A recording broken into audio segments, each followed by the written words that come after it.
इंसान अगर कुछ करने की ठान ले और पूरी मेहनत से जुट जाए तो कोई भी बाधा उसे सफल होने से नहीं रोक सकती है।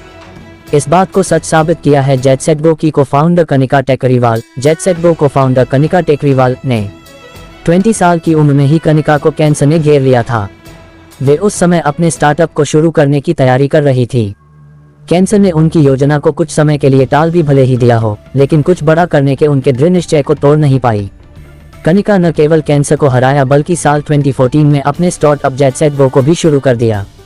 जेट सेट गो विमान एग्रीगेटर स्टार्टअप है।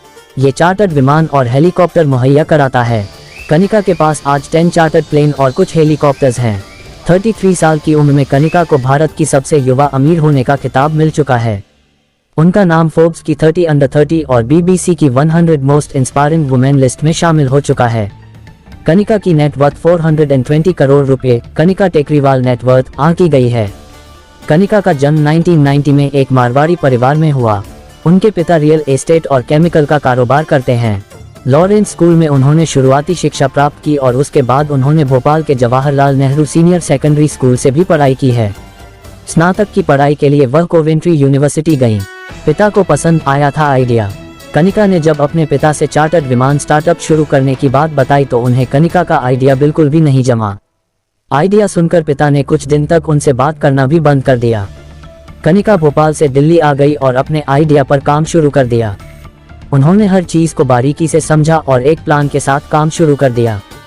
फिर उन्होंने साल 2014 में सुधीर परेला के साथ मिलकर जेट सेट गो शुरू कर दिया। 1 लाख लोगों को करवा चुकी है सफर। विमान किराए पर देने वाली कंपनी जेट सेट गो लगभग 1 लाख लोगों को उड़ान भरवा चुकी है। इस कंपनी ने करीब 6000 उड़ानों को सफलतापूर्वक गंतव्य तक पहुंचाया है। इन आंकड़ों से पता चलता है कि उनका स्टार्टअप किस तरह सफल हो रहा है। कंपनी न केवल घरेलू और अंतर्राष्ट्रीय यात्राओं के लिए चार्टर्ड विमान उपलब्ध कराती है बल्कि यह एयर एम्बुलेंस, धार्मिक यात्रा और शादियों में हेलीकॉप्टर और सवे आदि के लिए भी हेलीकॉप्टर मुहैया कराती है।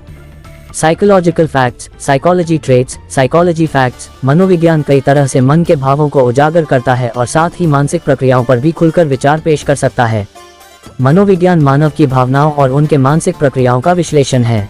साइकोलॉजिकल फैक्ट्स, लोगों के व्यवहार विचार को समझने की कोशिश। साइकोलॉजी कई तरह से शारीरिक, मानसिक और सामाजिक शिष्ट का अध्ययन कर लोगों के व्यवहार विचार को। विज्ञान कई तरह से मन के भावों को उजागर करता है और साइकोलॉजी कई तरह से शारीरिक, मानसिक और सामाजिक शिष्ट का अध्ययन कर लोगों के व्यवहार विचार को समझने की कोशिश करता है। इसके साथ ही मन से जुड़े रोचक तथ्य निकालकर सामने रखता है। मनोवैज्ञानिक तरीके से आप अपने से जुड़ी आदतें से जान सकते हैं कि आपका व्यक्तित्व कैसा है और आप में क्या खूबी हो सकती है। साइकोलॉजिकल फैक्ट्स, अवगुण और गुण के बीच के अंतर को समझने में मदद। हालांकि व्यक्तियों के अंदर खूबी के साथ साथ अवगुण भी पाए जाते हैं। मनोविज्ञान हमें अपने अवगुण और गुण के बीच के अंतर को समझने में मदद करता है। साइकोलॉजिकल फैक्ट्स, जानते हैं कुछ रोचक महत्वपूर्ण मनोवैज्ञानिक तथ्य। व्यक्ति का पहला इंप्रेशन बेहद महत्वपूर्ण। मनोविज्ञान कहता है कि व्यक्ति का पहला इंप्रेशन बेहद महत्वपूर्ण होता है।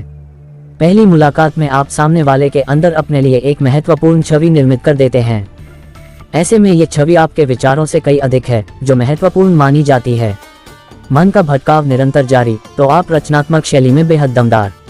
वही मनोवैज्ञानिक तथ्य में ये बात स्पष्ट की गई है कि यदि आपका मन आपके अंकुश में नहीं रहता और मन का भटकाव निरंतर जारी रहता है, ऐसे में आप रचनात्मक शैली में बेहद दमदार हो सकते हैं।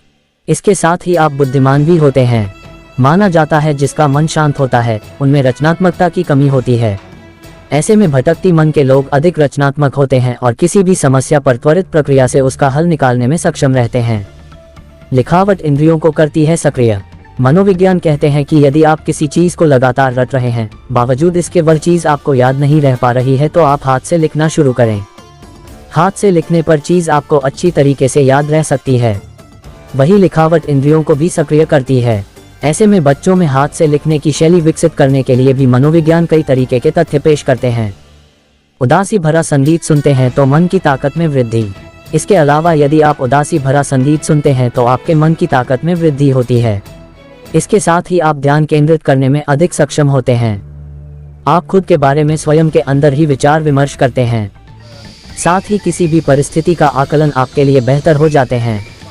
प्यारे दोस्तों, अगर मेरा ये वीडियो अच्छा लगा हो तो आप सभी से निवेदन है कि मेरे चैनल को सब्सक्राइब व वीडियो को लाइक और शेयर कर दिया करें। अपना कीमती समय देने के लिए आप सभी को धन्यवाद। फिर मिलेंगे किसी अगले वीडियो में। अब दीजिए हमें इजाजत। Bye bye, take care.